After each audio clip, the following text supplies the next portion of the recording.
everybody. Today I'm talking about Saturn uh, as the teacher of karma. This is part of my Vedic astrology lectures that I do at different conferences. And I taught this lesson, Saturn as the teacher of karma, at the Shivananda Yoga Farm Labor Day conference during the evening satsang. So it was a gathering of beautiful souls, and I was lucky to talk about Lord Saturn there.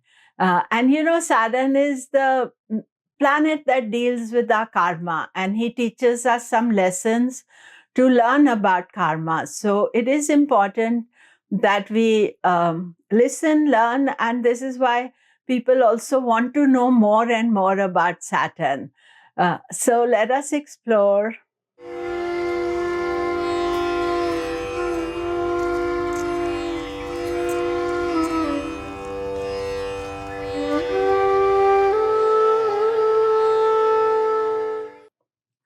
Hello, I'm Komilla Sutton, and we are talking about Saturn as the teacher of karma.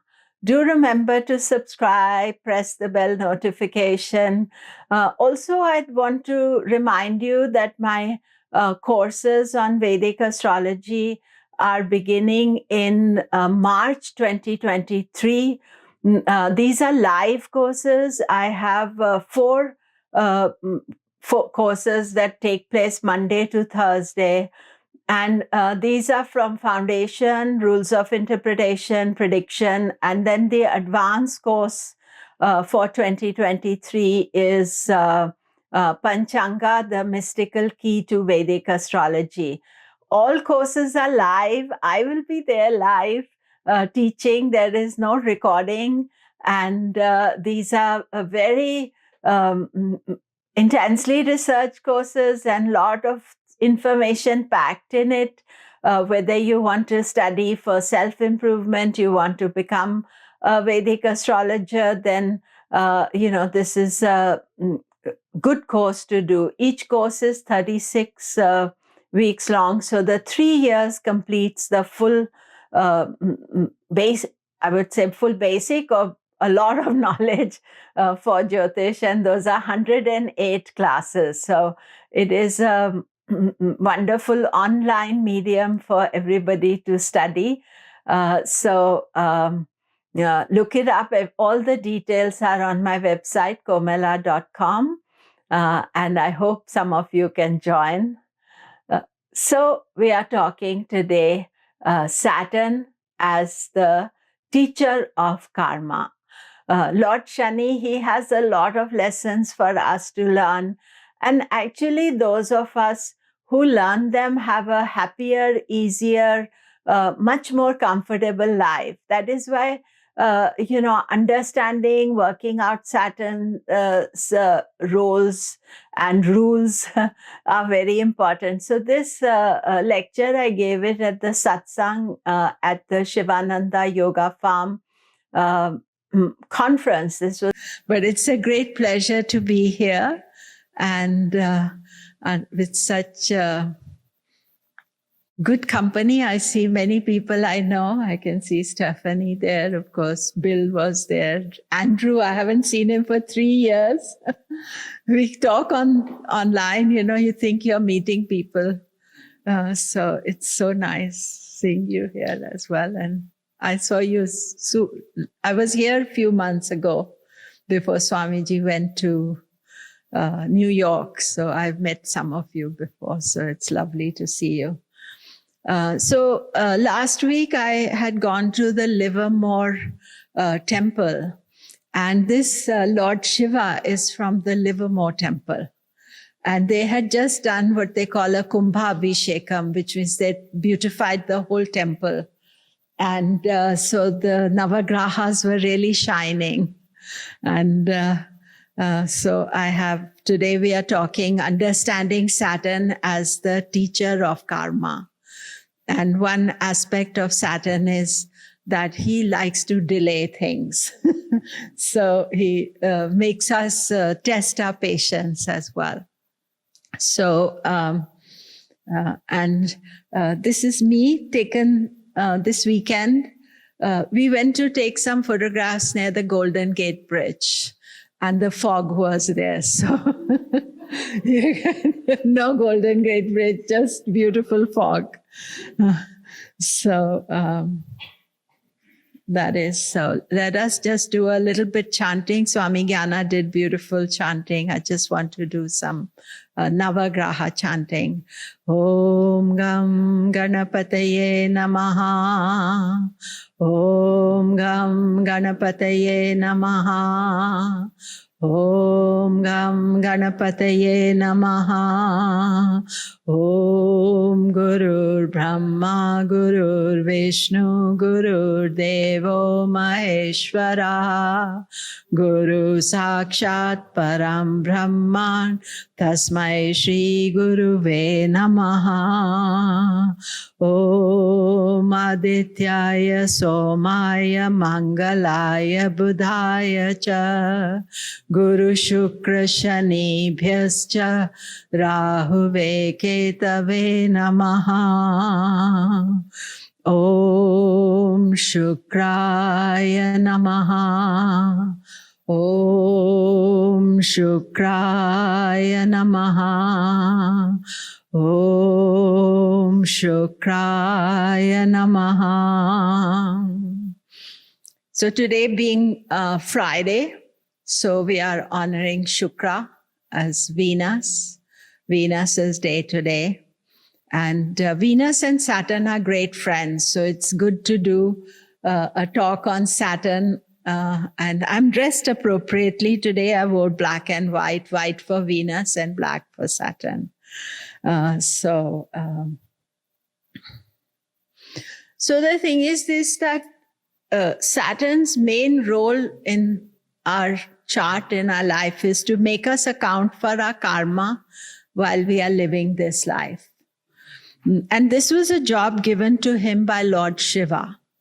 There's a whole story behind it. I won't go there because our time is limited. But, he is making us account for our karma while we are living. The Vedic belief is that when you die, then at that time, Lord Yama makes you account for your karma. And Saturn and Yama are friends. And the brothers, sorry, they are brothers. So Saturn's job is that why wait till you die to account for your karma? You might as well be paying off as you go along. So that is the key point about Saturn, and why we are doing so much remedies for Saturn as well, and remedy as a part of life, not as any specific area. Basically all of us are born with karma that we need to deal with. And this karma is revealed through our birth chart. So you see, it's our birth chart. Why you study the birth chart? To see what is the karma you've brought in. And all planets within the chart show the grip of karma that each incarnating soul has to deal with. So you don't just have one planet that is showing your karma, but Saturn has a particular role that is very important. But every planet at the time of birth, when you study the birth chart, it is showing what karma we've brought in. And But Saturn, Rahu, Ketu are considered the planets of karma. So what are their roles? Actually, I think this Labor Day conference, I'm talking about both of them. Tomorrow I'm talking about Rahu, Ketu, but today is about Lord Saturn. So what are the different roles what Rahu, Ketu represents? So Ketu is the planet of past life. Within it lies the story of our past. So wherever Ketu is, he is very much showing whatever the karma is. The wisdom we collect, Ketu searches for moksha, self-realization. But this is a hidden to us. Usually when you see Ketu, you see a proper representation of Ketu, he doesn't have a head. So that means anything that Ketu is carrying is there. It's like a book of our life, but it's hidden away. And in that, we have all our difficulties as well as wisdoms, and therefore looking at what Ketu is bringing to us. And what I've found over the time is that Ketu never tells us all the information in one go. Throughout our life, and as you get older and older, the more information he will suddenly give you as an epiphany, or suddenly after 40 years of studying Jyotish, you connect two dots together. Because that is something that is Ketu is responsible for it. But you can't ask Ketu to give you on demand. That I want now, tell me what it is that I want to know. What is my intuition? What is my knowledge? So Ketu is important as a planet of karma. Then Rahu, who is the other half of Ketu, he's determined to fulfill all what was left behind. So Rahu also acts like Saturn, but Rahu's agenda is that he wants to experience everything. And he feels that I didn't do this in a past lifetime, or I didn't do it, or I'm not doing enough of it. And therefore he is consuming everything. And again, if you see the correct representation of Rahu, he has a head and no body. So he can consume everything, but digest nothing. So, is people, if you eat food very quickly, you keep feeling hungry, because you have consumed so much. And Rahu kind of obsession, you'll see sometimes that you are studying a lot. You've done every possible course in life. Yet you don't know anyone of what you studied, because you haven't given time to process it. You haven't given time to think about what did you actually study, what did you learn. You go from one course to the next, or studying something. So that is a typical Rahu experience. And I'll talk more about it tomorrow. This photograph of Rahu I took, there's a temple in a place called Nagapatnam. Nagapatnam means the snake's town. And this is the Nagaraja temple outside there. And they have, you offer the snakes turmeric and milk. And so all these deities are decorated beautifully. They look really nice. And this is part of the Rahu experience. And Saturn is showing us what karma we have to pay back. So Saturn is not trying to add to the karma. He is that strict person telling you pay back your loan, pay back your debts, deal with what karma you've brought, so that we can move towards the future lighter and more contented. You see, that is the whole secret of this life. And Swami Sita always says, I'm burning my karma. That is what you talk to her. She will say that, and because that is what you're wanting to do. From the moment you're born, you are not trying like Rahu to have more and more, so that you have more baggage by the time you leave this world. What you're doing is more Saturnian. That means that you're recognizing that I'm born with karma, and therefore I should be paying back that karma. I should be.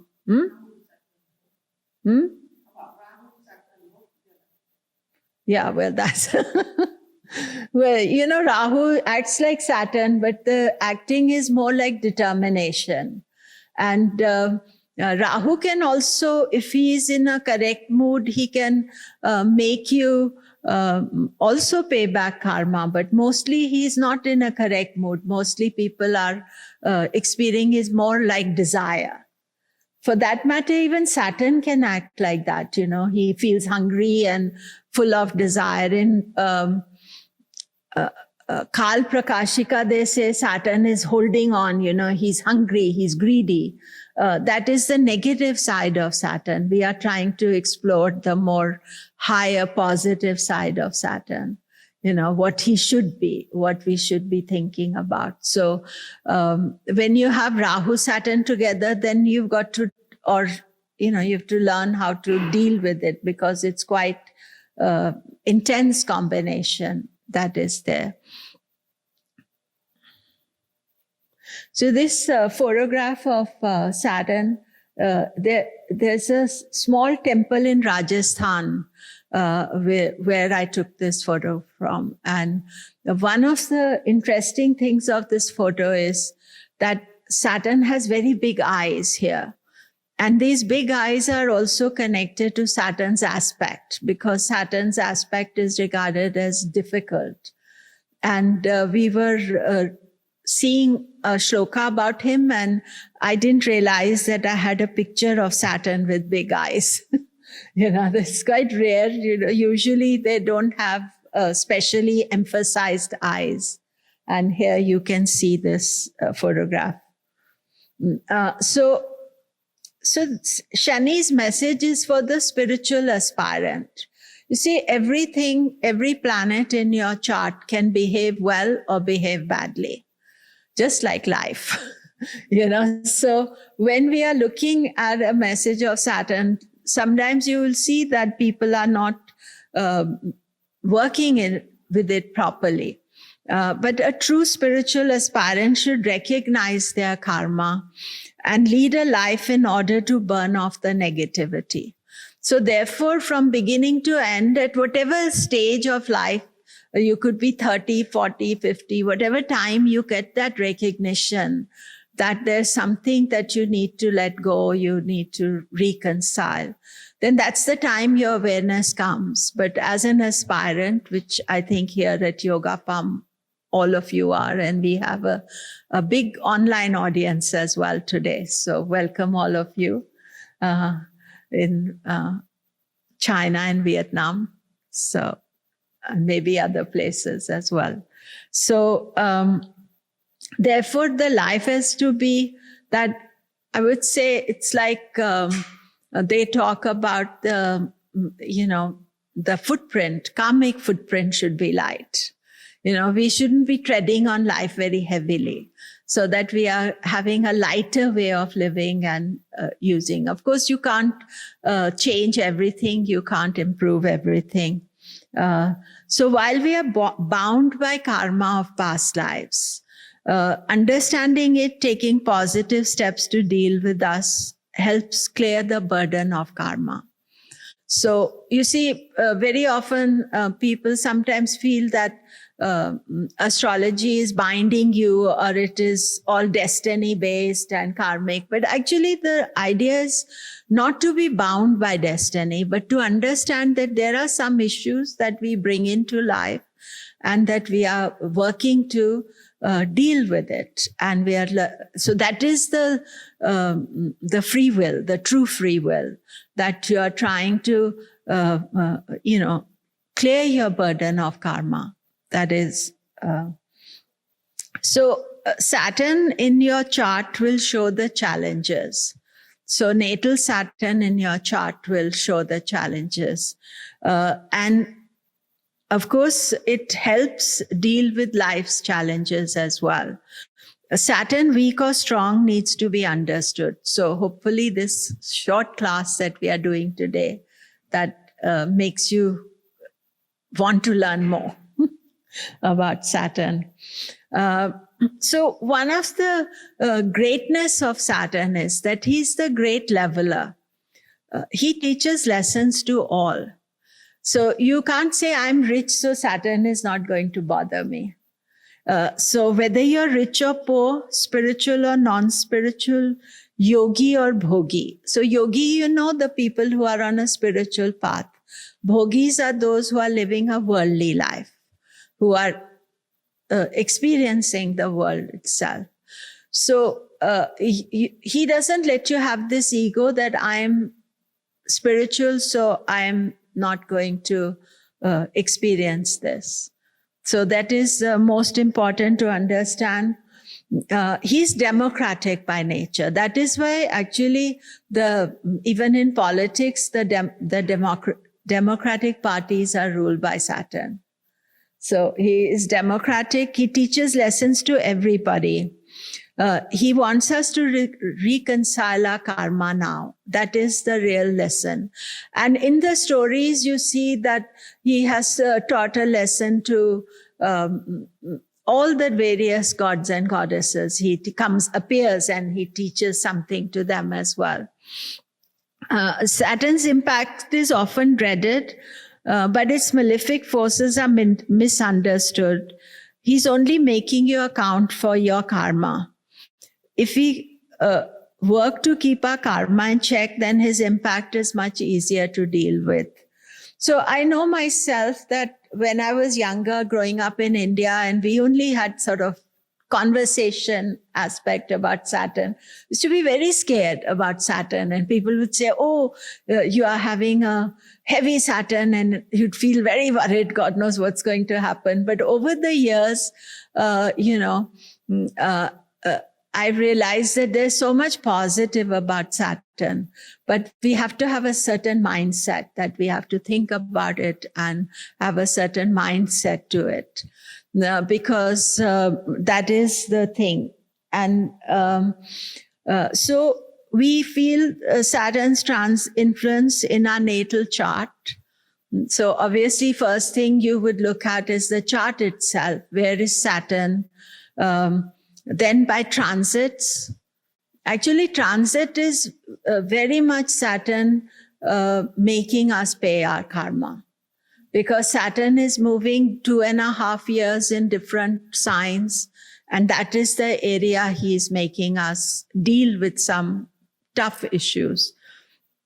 And Mahadasha and Bhukti, those of you who are new to astrology, Mahadasha is a time period.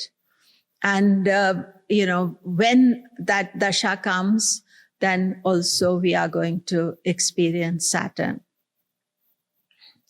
So one of the things that more and more I'm understanding is that Saturn is Karaka of the Dushtana houses. See, there are 3 houses in an astrology chart that represent some difficulties that everybody has to deal with. So remember that all of us have these houses, 6th, 8th, and 12th house. They're known as Dushtana. Du means negative, sthana is place. So 6th, 8th, and 12th house. And Saturn is the Karaka or significator of those houses. No other planet is significator of all the houses. That means that when you're doing any remedy for Saturn, it is actually making such a difference to your life, because he is not only his own role, but that role as a significator. And I'm thinking back when I had my first reading with my Guruji, Dr. Ajit Sinha. He looked at my chart and he said, Saturn is what, and he told me to do fasting for Saturn. So this is 1979, and I fasted every Saturday for Saturn for many years. Then because of health, I now do mantra chanting. So I yesterday finished 19,000 mantras for Saturn, and I do it every year as a remedy for myself, other remedies as well. But it's only later on I realized the importance of Saturn, and what my Guruji was very intuitive. He would say something he himself maybe also didn't know why he was saying it. Maybe he knew. But the fact that I understood this role that Saturn has, that he's signifying 6th house, which is enemy. And this can also be your Shadripu, your 6 enemies. 8th house, which is called your own weakness, Nija Dosha, the weakness we bring from past life. And 12th house, which is the house of loss. So he is the significator for all those 3. And therefore, Saturn is telling us that, there's something important about what his message is. And therefore, he's representing these houses are connected to the weakness we bring in from past lives. And when you go deeper into study of the 6th, 8th, and 12th houses, and those of you who you are advanced, what you will see is that there's 6th, 8th, and 12th from Aruda Lagna. There's 6th, 8th, and 12th from Karakamsha Lagna. There's 6th, 8th, and 12th in each Varga chart. So you have 16 divisional charts, and you have all the one planet is the Karaka for them, is Saturn. Therefore, thinking seriously about Saturn, and seriously means what are you going to do about it, is very important. Because he is there may be other significators like 6th house Mars is also significator, 12th house Ketu is also significator. But it is this aspect. And the deeper you go, and each of these different ascendants, they tell you from your moon lagna, from your sun lagna, all the different ascendants, they tell you those are the things that you need to resolve, you need to work with. And therefore, if you take it seriously, you do no other work. You'd be doing remedies all the time. So whereas if you understand the importance of the Karaka Shani, who is giving you some message, so that is really what I feel is the most important factor. So, and it is not something that is restricting us. We have to think of it as part of our personal growth, because it's our personal growth that is helping us to develop. Once we learn the lessons he has to teach, we begin to mature and grow. We always, especially when you are younger, you struggle a lot with Saturn's lessons. And, Saturn comes back to its natal position at the age of 29. And you see a lot of young people at that age really struggling with the message of Saturn. And if you look back at your own 29 years, 28 years, 30 years, that was a struggle time. And also at that age, you're not really wanting to accept these lessons also, because it is part of our development process that we have to move forward. So what are we looking for Saturn in our natal chart? We want to see what is the dignity of Saturn. So position, exalted, debilitated, friend, sign, enemy. We are fortunate. Many of us here in this room, we are born with Saturn in a very good position at the time of birth. So if you have that, then it's more easier to accept the lessons, because you're strong. And right now, by transit, Saturn is very strong. So it's not very pleasant. We've had 2 years since Saturn went into Capricorn, his exact position of dignity. We have been dealing with COVID and all the restrictions. But maybe that was a necessary part of the world growth to understand whatever that is happening. And Saturn continues to be strong till 2025. So it's a strong Saturn. So maybe it's a good time to learn some of the lessons. Then house position of Saturn. If you have Saturn in 1st, 6th, 8th, 12th house, those are challenging positions. But I would say they're challenging to those who are not doing anything about it. It is a challenging position. That means that you are just taking life, whatever is thrown at you, and you're behaving without any restraint.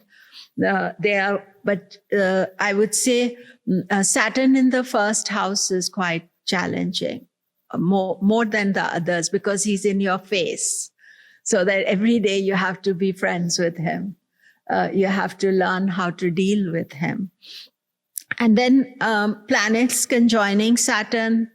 If you have Saturn, Moon, Saturn, Sun together, any planet with Saturn in your chart, that means that planet is learning also daily lesson of Saturn, because it's right there. You've got to learn it. It's you can't avoid it. And aspects of Saturn, I was showing you that picture of Saturn with the big eyes. And so the Saturn aspects are very important, because where he's aspecting, he's aggravating that area to energize you, to make you do something about it. And of course, you can have retrograde Saturn, combust Saturn. I will not go there today. So regardless of the house Saturn is placed in, he is always brings some difficulty. Why is that? Because that is where your main karma is unfolding. That is the area that is something that you have to learn. So first house impacts the full life. And what I find is that even people with extremely strong Saturn, exalted Saturn, powerful, if it is in the Lagna, it's sort of restricting. One aspect of it is it sort of blocks you in a way of behaving. So sometimes that behavior is quite good, and sometimes it's not so good. I was joking about the other day about, my brother was telling me I should buy a new car.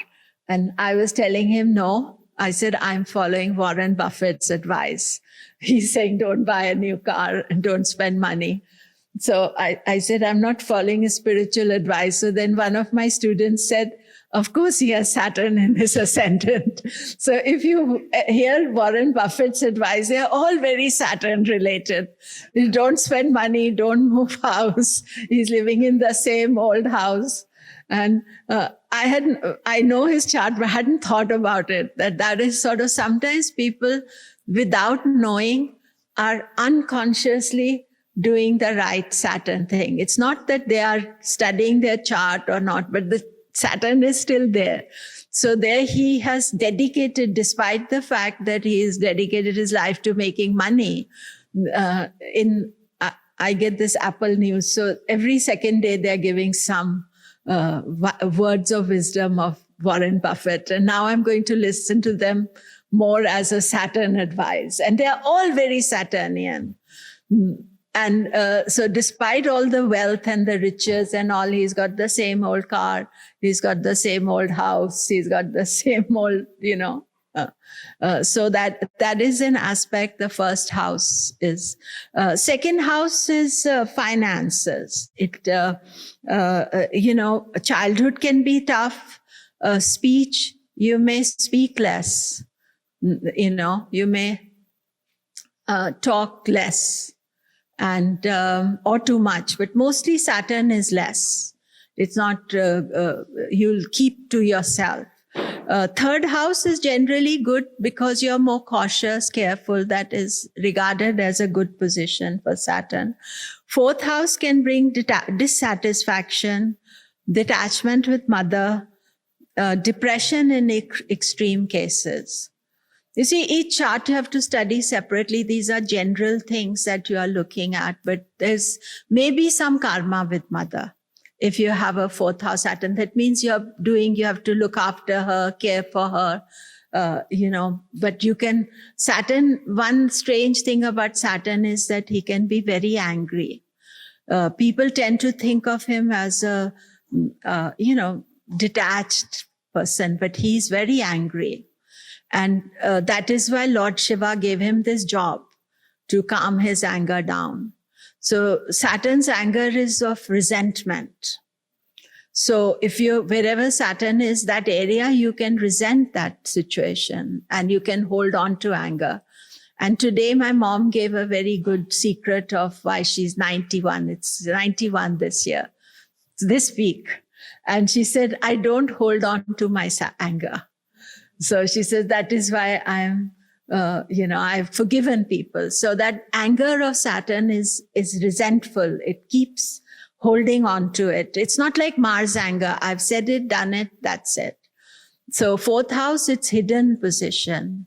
So it is something that one can work at, and one can, so if you're holding on anger with your mother things, then you have to let it go because that is past, gone. And Fifth house is karma with children. Sometimes people don't have children with Saturn in the fifth house, or if they have children, they are very concerned. They have to work hard to build a relationship with them when they become adults. No, sometimes as children as well. Usually Saturn in the fifth house gives less children.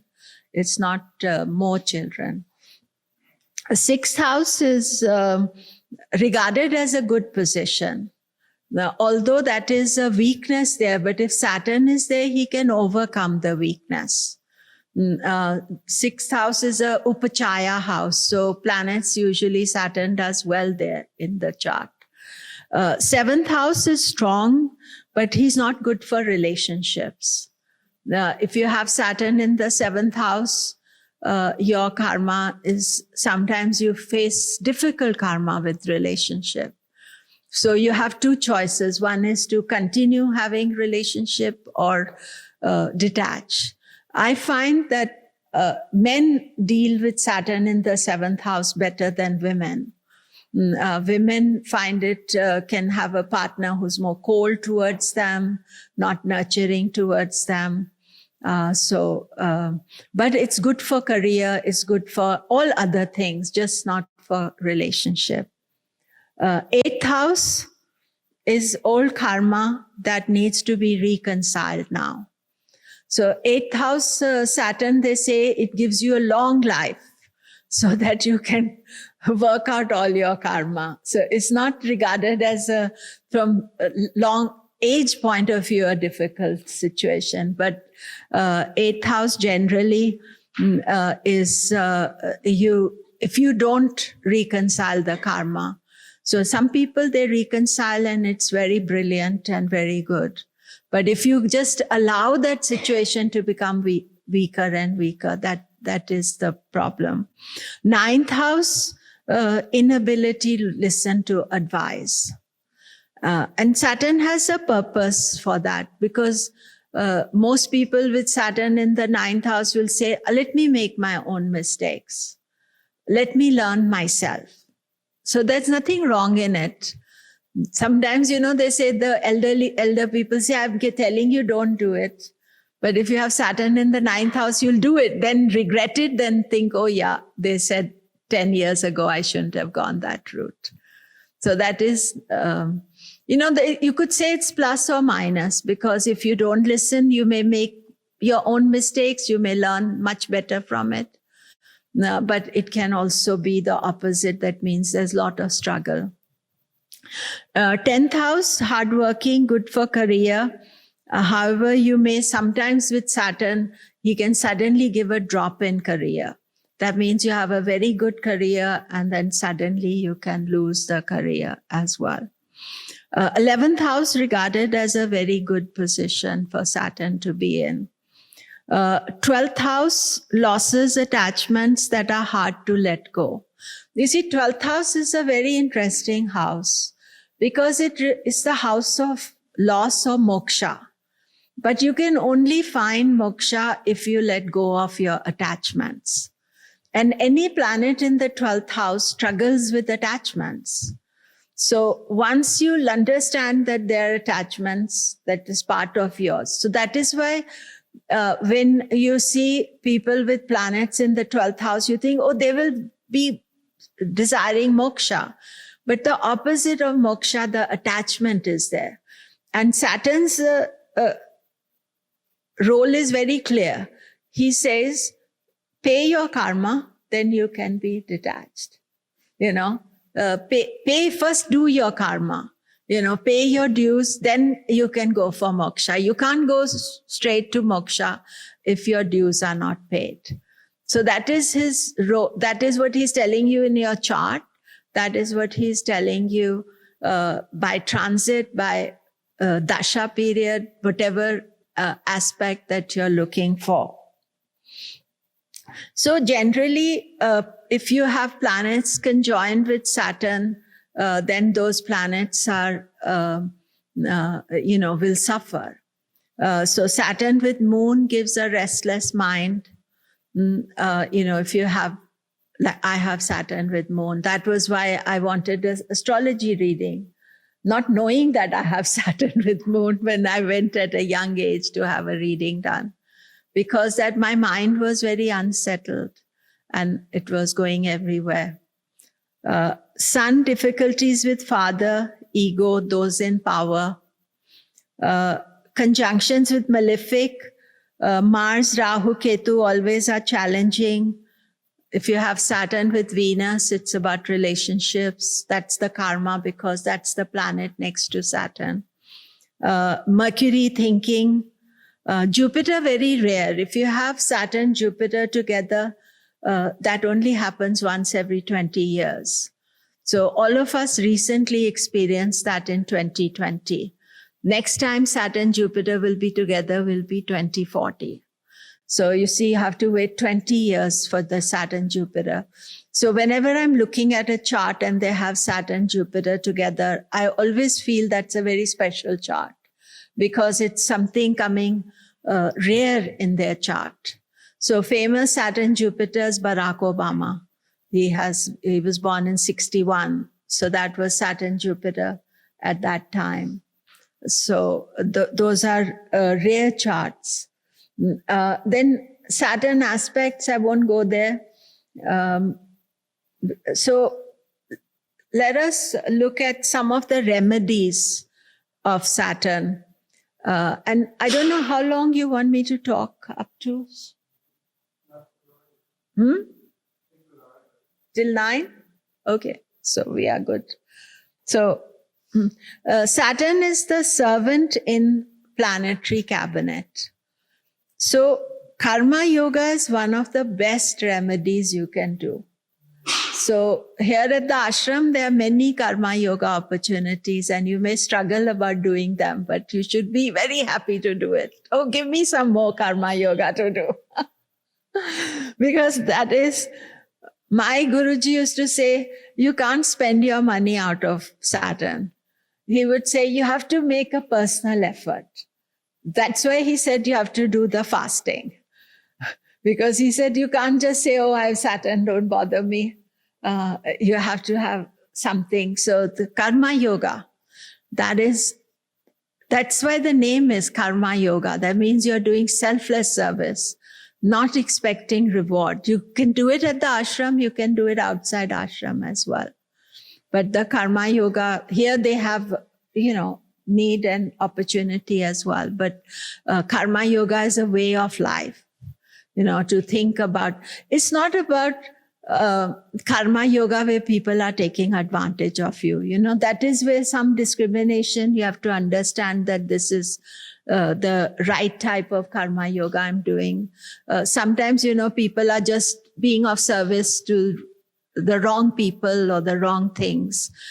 So that is why understanding of yoga and things are important. So you're paying back old karma by doing selfless service now with no expectation of reward. Because the advantage of karma yoga is that you're doing service and somebody else is getting a reward. You don't know. Because the whole problem with karma and past life karma is you don't know or don't remember what did you do. What do you have to reconcile with? You don't remember that. So therefore, when you're doing something selflessly, which somebody is benefiting from, and it's very often you see on TV, they're talking these days because, they have given loan forgiveness. And many people are saying, why are my tax dollars paying somebody else's loan forgiveness? Whereas actually that's a karma yoga without your making any effort. Because your money is paying somebody else, somebody karma you owed at some particular stage. If you're paying tax, you're lucky you're paying tax. They so often they say these things which are contrary to, the point is this, that when you do something selfless and somebody is benefiting, that is also sometimes with donation, or you give donation also, you don't know who's going to benefit. And this benefit is, if it is just a corporation who's benefiting, it's no good. for that reason, political donations also don't count as donation. So this is something you can identify in your life where you can do some karma yoga and have it, not just do it once and then expect rewards, but to do it as a part of life, that you can give something, you can give something back. And then Annadan, this is auspicious feeding. Now this is something we did 2006 in Chidambaram temple. We had gone there and we did feeding. Actually, you can also see my Guruji there, Ajit. In all the temples in India, they have a facility where you can donate for food.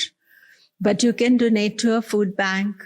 That is considered a very high way of, you can take food, you can donate food. In USA, if you go to a supermarket, they are asking you, you want to donate for some cause. There are little boxes for $10, bags that you can donate. So that is a really good aspect. Again, who are eating your food? You don't know. So your food is going somewhere to unknown old karma that you owed them. And my travel agent in India, was telling me a story. He said one of his clients went out and their wallet got stolen. So he said he came back and he was very peaceful. He said, it must be my karma. I must have owed that person some money. He's taken my wallet away. He was totally cool about it, but maybe that's not something you'd think. But so the Annadan, the food donation. So donating, there's so many food banks, like I think, what is that? Keiko likes that very much. The one food, the guy, Jose Andres, he has this food with World Kitchen. So there's everything's online you can do. Some people, they do personally, they will cook the food and take it. And during COVID, a guy who helps drive me around in India, he was saying that we were cooking rotis and food and taking it to the hospitals because there was no food. People were coming and they were doing all this because there's no kind of backdrop to doing it. There was no support network at that time. So there are a number of ways you can do depending on what. And this is on your birthday, you can do for a good festival time. Instead of thinking, I want a gift, you want to donate something that you can do for that. So the three most important things after karma yoga is feeding the poor, looking after the elderly and the needy. Because Saturn is an old person, looking after them, that is a very important thing to do. So, and then because Saturn is also bothering our mind, because that is the main thing. Our mind is unsettled, and until you have a settled mind, you're not really in a position to do a lot of things because the mind is all the time emotional. Yoga, most important, coming to the ashram. Whenever I come, I feel something gone, cool. Energy is uplifting, very uplifting. So, yoga, not just gym yoga, the whole yoga, all the path of yoga, meditation, fasting, mantras, prayers, the satsang we do here with the meditation before that, these are all remedies for your karma, really. They're not, it's all things that are purifying you so that for your mind. And mind is unsettled because there's old karma that we have to deal with. And then seva, voluntary work. So seva is service to others. So, you do seva to your parents, you do seva to, again, elderly people, other people that you can do some voluntary work. So basically, a lot of Saturn stuff is you have to personally do something. You can't just feel that its effort. And then I'm going to end today with the mantra, Mahamrityunjaya mantra. This mantra was actually given to Saturn by Shukracharya. So today we have a perfect combination. It's Venus's day. Venus is Shukra, and Shukra was the great guru of Saturn. And he had this mantra of Mahamrityunjaya mantra. And Sage Parashar, he gives this mantra as a remedy for Saturn and a remedy for everything, really, every aspect. Because by paying back our karma, we are able to find moksha. So Swami Shivananda in his book says that this is a moksha mantra. And the Mahamrityunjaya mantra you should do 108 times on your birthday. This is a wonderful mantra to do. We do this all the time here at the ashram as well. So I'm going to end my talk today with this chanting.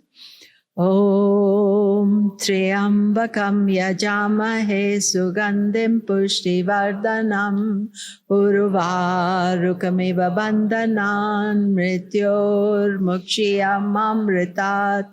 Om Triambakam Yajamahe Sugandhim Pushtivardhanam Urvarukamiva Bandhanan Mrityor Mukshiyam Amritat. Om Shambakam Yajamahe Sugandhim Pushtivardhanam Urvarukamiva Bandhanam Mrityor Mukshiyam Amritat. Om Shanti Shanti Shanti.